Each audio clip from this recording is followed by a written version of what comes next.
Morning मेरे प्यारे student, मेरी इस क्लास में फिर से स्वागत करते हुए आज मैं क्लास 12 की फिर से आप लोग के कुछ ऐसे क्वेश्चन लेके आया हूँ। इस प्रकार से आप लोग के सामने जो भी क्वेश्चन जा रहा है वो आपके बोर्ड के लिए बहुत अवेलेबल है और बोर्ड के साथ साथ कंपटीशन के लेवल के लिए मैं भी थोड़ा से प्रयास कर रहा हूँ आप लोगों को बताने की सारी बातें। और ये आपके बोर्ड पेपर में 5 नंबर के क्वेश्चन आते रहते हैं और कभी कभी ये 3 नंबर में बन जाते हैं और इसके न्यूमेरिकल बहुत ज़्यादा पूछे जाते हैं। तो मैं सारी बातें एक एक करके आप लोग को सारे स्टेप करके बताता जा रहा हूँ। ये आपका जो है आपकी जो क्लास जा रही है ये फिजिक्स का आपका 5 पार्ट के रूप में जाएगी और ये वैद्युत क्षेत्र की तीव्रता यानी उसके वैद्युत इलेक्ट्रिक फील्ड यानी आवेश के रूप में हम लोग चार्ज पढ़ रहे हैं और इसी के साथ सारी क्वेश्चन आप लोग को देता जा रहा हूँ। अभी जितनी भी मैंने पार्ट पढ़ाया है वो गुलाम के नियम के अनुसार ही यहाँ पर हम लोग फोर्स को इंडिकेट कर रहे हैं। आइए अब सारे फोर्सेस को आपके समय वेक्टर के रूप में हम लोग पढ़ना स्टार्ट कर दिए। जब ऐसे फोर्स जब गुलाम के नियमानुसार हमने देखा था कि इन दो पिंडों के बीच लगने वाला आकर्षण तथा प्रतिकर्षण दो ऐसे फोर्सों का नाम लिया गया है।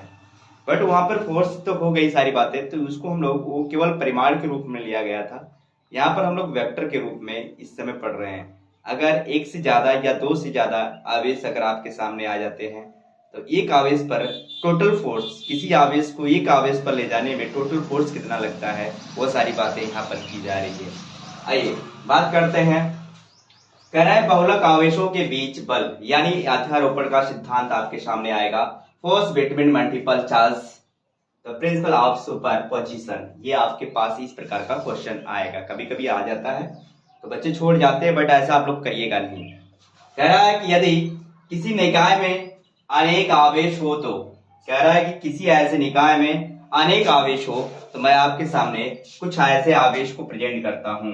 मान लीजिए कुछ आपके सामने जो आवेश हैं कुछ इस प्रकार से हैं। एक मैं Q1 मान लेता हूं, दूसरे को Q2 मान लेता हूं इस प्रकार से, और एक पोजीशन दे देता हूं। ये आपके पास इलेक्ट्रिक फील्ड का ये मूल बिंदु है, जो इस प्रकार से मैं इसको मैच करता हूं कि कितनी यहाँ से इस मूल बिंदु से कितना कौन सा आवेश कितनी दूरी पर है, उसको हम लोग देखना चाहेंगे एक एक स्टेप करके। एक आवेश मैंने यहाँ पर भी रख दिया और इस पोजीशन को मैंने यहाँ पर तीसरा आवेश दिखा रखा है। ये हो जाएगा आपका क्या है बाबू Q3 और ये आपका है Q2 और ये है Q1। कह रहा है कि बहुत सारे ऐसे आवेश लिए जा सकते हैं, जरूरी नहीं है। अगर मैं और एक और आवेश ले लेता हूँ, अभी आपके सामने कुछ ऐसे भी आवेश ले लेता हूँ, मान लीजिए Qn ले लेता हूँ, ये Qn आवेश है। अब सारे ये आवेश को Q1 पे मैं फोर्स दिखाना चाहता हूँ और कह रहा है कि अगर Q2 को Q1 पर लाया जाता है तो इस पर फोर्स कितना लगता है। यानी अब जब उसको इस यहाँ से और यहाँ इस तरफ लाने में, क्यों, अब इसके साथ डायरेक्शन जुट रहा है। डायरेक्शन मतलब दिशा आ रही है, यानी वेक्टर का प्रयोग करेंगे आप लोग। अब वेक्टर का रूप लेने के लिए आपको थोड़ी सी बातें यहाँ पर समझना पड़ेगा, ध्यान से सुनिएगा। कह रहा है कि यदि किसी निकाय में अनेक आवेश हो तो उनमें से किसी एक आवेश पर अन्य आवेश के कारण बल उस आवेश पर लगे सभी बलों के वेक्टर की योगफल के बराबर होता है। अब ये बात तो आ गई सामने। कह रहा है कि जितने भी आवेश आप ले जाओगे किसी एक ऐसे आवेश पर, उसके टोटल फोर्स उसके योगफल के बराबर होंगे। क्या ये बात सत्य है? आइए चेक करते हैं बारी बारी से। यदि मैं अगर Q2 को मैंने Q1 पे लेके जा रहा हूं, ये ध्यान दीजिएगा। जब हमने Q2 को Q1 पे लेके जाते हैं तो Q1 की जो दूरी ली जाएगी वह 1 ली जाएगी और यहाँ पर 2, इस तरह से इनकी दूरी को मैनेजमेंट किया जाएगा। किस पर ले गए? 1 पर। कौन आया? 2 आया। 2 आया, ये आपको बताना चाह रहा है कि 1 पे जाने वाली की जो आवेश है वो आपका क्या है? Q2। जो इसके जो दूरी मेजरमेंट की गई है वो वेक्टर R12 की गई है। तो बताइएगा इस पर जो फोर्स लगेगा वो वेक्टर F12 लगा है। ये ध्यान दीजिएगा, आपको टोटल फोर्स का मेजरमेंट करना है। अब इस बिंदु पर हम तो निकालना चाहेंगे, अभी तो निकालने की बात नहीं कर रहे हैं और इस बिंदु को मैंने O माना है और इसको आप लोग पूरी अच्छी तरह से पोजीशन को पा लेना। मैं टोटल इस बिंदु से फोर्स निकालना चाहूंगा। मुझे टोटल फोर्स Q1 पे चाहिए। आपको ऐसे यान ढेर सारे ऐसे आवेश आपके जितने भी किसी एक Q1 यानी Q1 पर ले जाने में कितने टोटल फोर्स यूज किए गए हैं, थोड़ी सी 1 मिनट के लिए।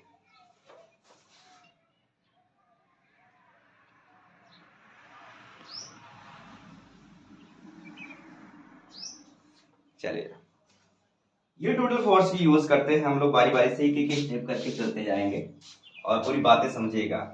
जैसे मैंने इसको लेके गया, अगर मैं इसी तरह इसको भी लेके जाऊं तो इसका जो फोर्सेस लगेगा, ये थोड़ा सा आगे कर लीजिएगा, ये Q3 है आपका ये फोर्स। अब मैं इसी को इस तरफ लेके जा रहा हूँ, डायरेक्शन आपका इस तरफ जा रही है।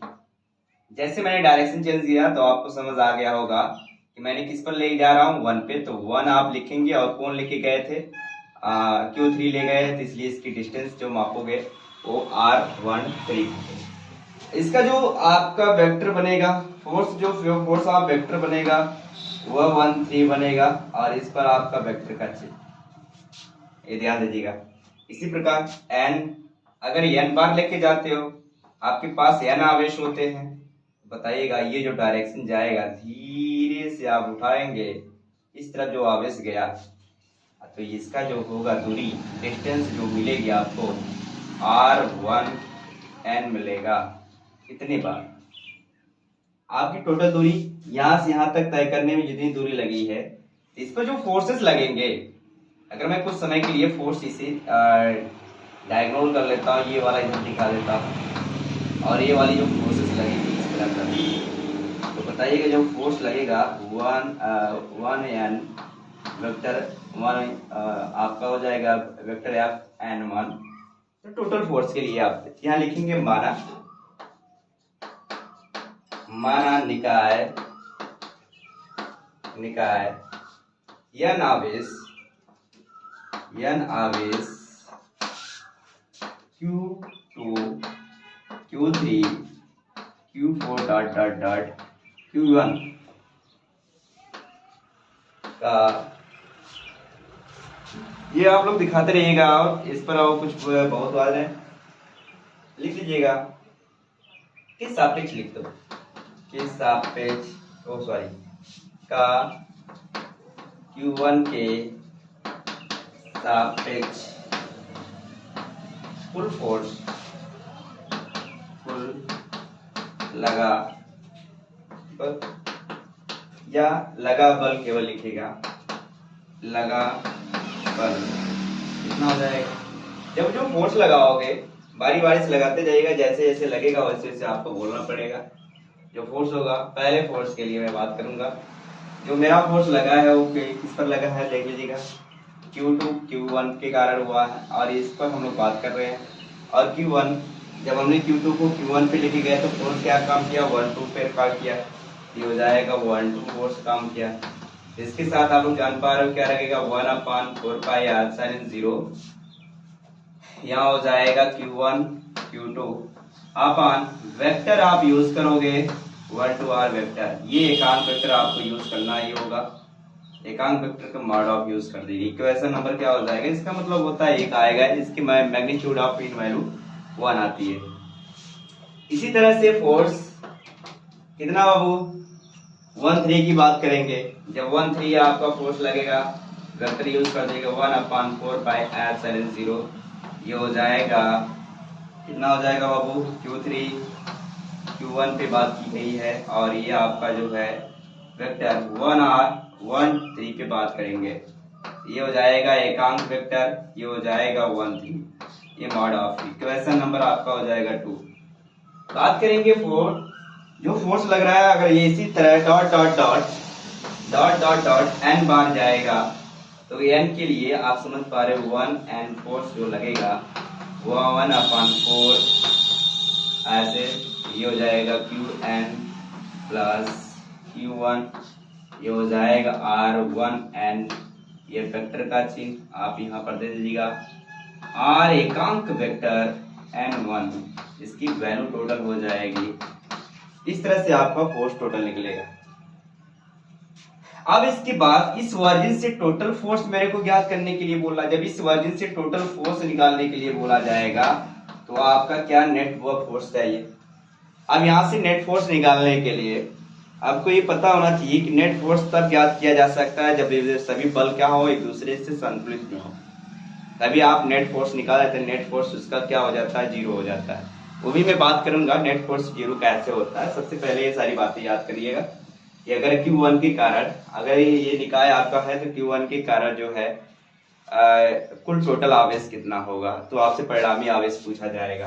तो बता दे टोटल आवेश इस बिंदु पर निकाला जा रहा है। अगर Q2 को Q1 पे लाया जा रहा है, Q3 को इस पर लेके आया जा रहा है, Qn को इसी के साथ डॉट डॉट डॉट बहुत सारे ऐसे आवेश को अगर कि किसी एक ऐसे आवेश पर अगर लेके जाया जाता है तो उस पर टोटल फोर्स क्या होता है वो बताना चाह रहा है। आइए देखते हैं टोटल फोर्स। थोड़ी सी यहाँ पर समझने की प्रॉब्लम तो है। देखिएगा, कह रहा है यदि निकाय Q1 आवेश के कारण परिणामी बल आपसे पूछ लिया F बराबर, यानी आपको टोटल फोर्स यूज करना है। ये हो जाएगा F12 force plus F13 force plus F14 force and plus dot dot dot F1 force. अच्छा, ये F बराबर जब यूज करोगे तो 1/4 पाई F0 यहाँ हो जाएगा क्या बाबू, यहाँ हो जाएगा Q3 और यहाँ पर Q1। देखिएगा सब में एक ही चीज पाया जाएगा बट आवेश अलग अलग होगा इसका। तो यहाँ हो जाएगा क्या R1, तो ये आपका जो यही होने वाला, और एकांक वेक्टर इसकी वैल्यू मैग्नीट्यूड आप वैल्यू आप 1 यूज कर लेंगे। अगर चाहेंगे तो, नहीं करना चाहते तो आप इसको बता लेंगे, बट आप U1 कर देंगे। यहाँ पर हो जाएगा 1/4 पाई F0। ये हो जाएगा कितना बाबू, Q3 सॉरी यहाँ पर तो आपका 2 हुआ था, Q3 Q1 अपान क्या हो जाएगा 13, ये वेक्टर हो जाएगा, वेक्टर R13 कर लेंगे, प्लस इसी तरह डॉट डॉट डॉट 1/4 पाई F0 ये हो जाएगा, यानी टोटल फोर्स के बराबर हो जाता है। तो इसी तरह Qn और ये हो जाएगा Q1 अपान क्या हो जाएगा बाबू 1n, वेक्टर यूज कर लेंगे। यहाँ पर जो कॉमन हो रहा है कॉमन कर लेंगे। इस तरह से इसका टोटल फोर्स निकालेंगे, चाहे जो भी होगा, n 1/4 पाई F0 और यहाँ से Q1 कॉमन कर लेंगे, सब में से कॉमन होगा Q2। तो यहाँ बचेगा क्या R1 vector plus Q3 R1 2, ये इस तरह से vector plus dot dot dot यहाँ हो जाएगा Qn बटे, यहाँ पर हो जाएगा वेक्टर R1। इस तरह से आपका क्या हुआ, फार्मूला सामने निकल के आएगा। कब, जब टोटल आपसे फोर्स पूछा जाएगा तब। और ये बात तो आपके सामने, अगर ढेर सारे आवेश हैं, किसी एक आवेश पर टोटल फोर्स निकालना चाहते हैं तो इस तरह का मेथड लगता है। इसी तरह से सारी क्लास को आप लोग मेरी एक एक स्टेप करके अटेंड करते जाइए। सारी क्लासेस आप लोग को समझ आने वाली। आज के लिए मेरी क्लास यहीं तक, धन्यवाद। और इसी तरह सारी क्लासेस देता रहूँगा। और एक चीज़ और मैं थोड़ा सा बता रहा हूँ, अभी रुकिएगा 1 मिनट, और एक चीज़ बता देता हूँ कि नेट फोर्स कब लगेगा, वो भी बातें अभी कुछ छोटे छोटे मोमेंट के साथ कर लेते हैं।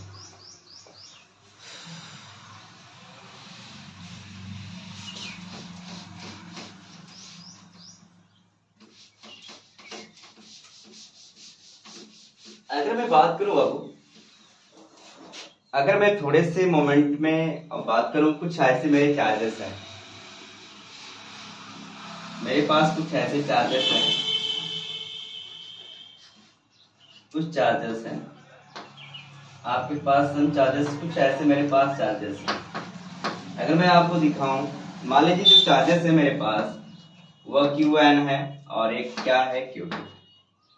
अगर मैं यहाँ से किसी एक ऐसे जगह पे लेके जाता हूँ, अगर मैं Q2 को इस तरफ लेके जाता हूँ, ध्यान दीजिएगा, अगर Q2 को Q1 पर मैं लेके जाता हूँ, इसकी जो दूरी होंगी, जो डिस्टेंस मापी जाएगी वो 1 से 2 रहेगी।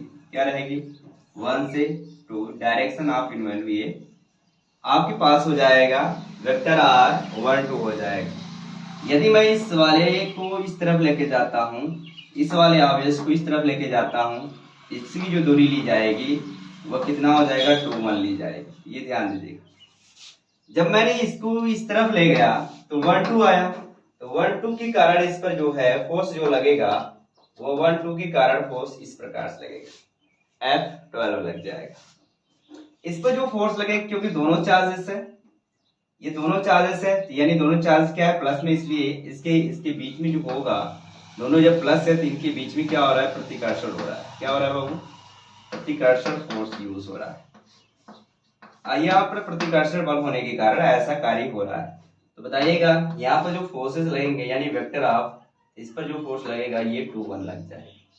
अब इसके साथ जो दूरी होगी ये 21 लिया जाएगा और इसके साथ जो दूरी होगी वो 12 ली जाएगी। मतलब इस वाले फोर्स के साथ ये वाली दूरी रहेगी और इस वाले फोर्स के साथ ये वाली दूरी रहेगी। इस तरह से सारे क्वेश्चन को हम लोग सॉल्व करते हुए आएंगे। अब सुन लीजिएगा, यदि किसी बल को ध्यान दीजिएगा, यहाँ पर नोट पॉइंट है आपकी है, नोट पॉइंट है, यदि ठीक है किसी आवेश को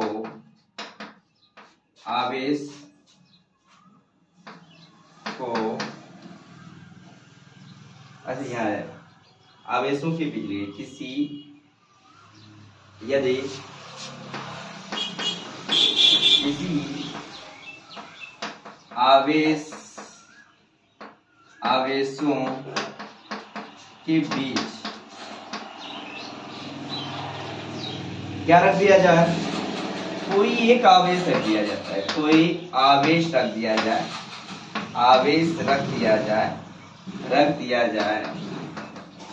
दिया जाए, तब इनका फोर्स कितना हो जाएगा। अगर इनका फोर्स तभी, तो इनके बीच में तब नेट फोर्स निकलेगा। क्या निकलेगा, नेट फोर्स निकाला जाएगा फिर। ठीक है, नेट फोर्स कैसे निकलेगा मैं अगली क्लास में आप लोग को सारी बातें बताने वाला हूँ।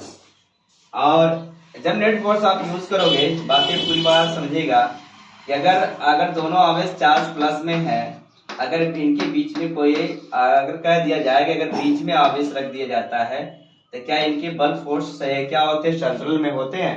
यस, अगर दो ऐसे आवेशों के बीच में कोई दूसरा आवेश रख दिया जाता है तो उनके बीच में नेट फोर्स निकलता है। नेट फोर्स तभी निकाला जा सकता है जब इनकी टोटल वैल्यू क्या हो, इनके बराबर। नेट फोर्स तभी निकाला जा सकता है जब इनकी टोटल वैल्यू क्या हो, एक दूसरे के बराबर हो और 0 के बराबर हो, यानी F1 F2 के बराबर हो और F2 F1 के बराबर हो, यानी जो टोटल नेट फोर्स होगा उसके 0 के टोटल बराबर हो। मैं ये सारी बातें आप लोग को सामने चर्चा करने वाला हूँ। और यदि दोनों आवेश क्या हो, एक दूसरे से प्रतिकर्षण हो, तो दोनों क्या होते हैं, नेट फोर्स में जो वैल्यू होती है इसकी टोटल क्या हो जाती है, 0 के बराबर है। इस तरह से सारी बातें मैं चर्चा करूंगा। आज के लिए मेरी क्लास यहीं तक, धन्यवाद।